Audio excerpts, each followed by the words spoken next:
Alright, in this video we're going to go over Luma Booth. After you've downloaded Luma Booth, you'll see a screen to type in your email and password. If you haven't done so, just click on the link below and that'll get you the subscription that you're going to need for Luma Booth. And once you open it, it'll have a screen something like this. Yours will be empty here and not showing any designs. So mine will show that because those are the past events that I have done on this particular iPad.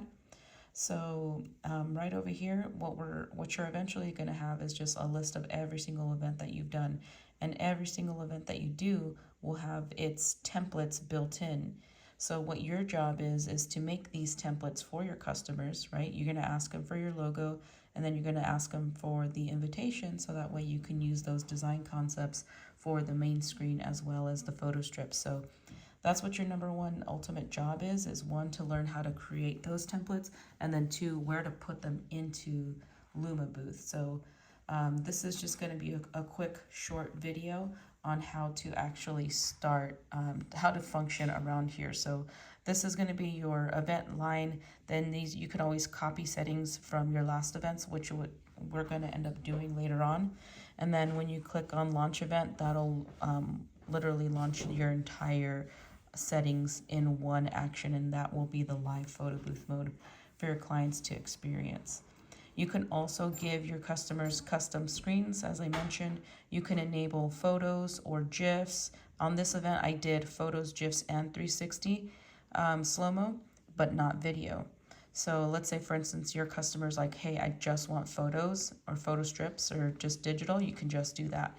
But you might as well also add the GIFs, 360 slow-mo, as well as the video, because it's a lot more fun, more interactive for your guests. And then, of course, you can add in like beauty mode. You can add filters. You can have it automatically set to print. This is what the design looks like when it's going to print. And I'm going to zoom in just so you could see a little bit of that.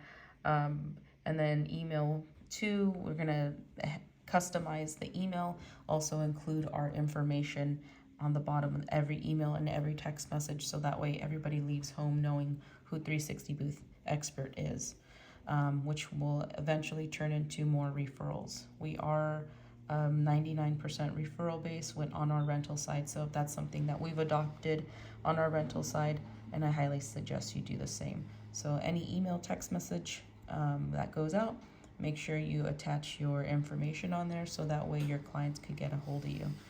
And then the last option is right over here, the main important one.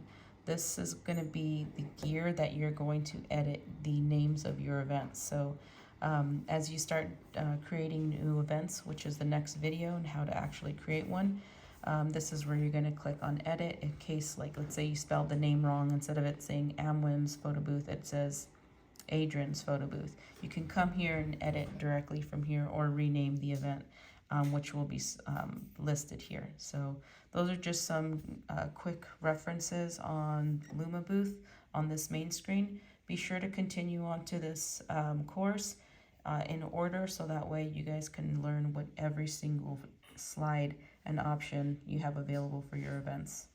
And if you guys haven't done so, please subscribe, like, and comment any questions you have on our channel. Thanks, guys.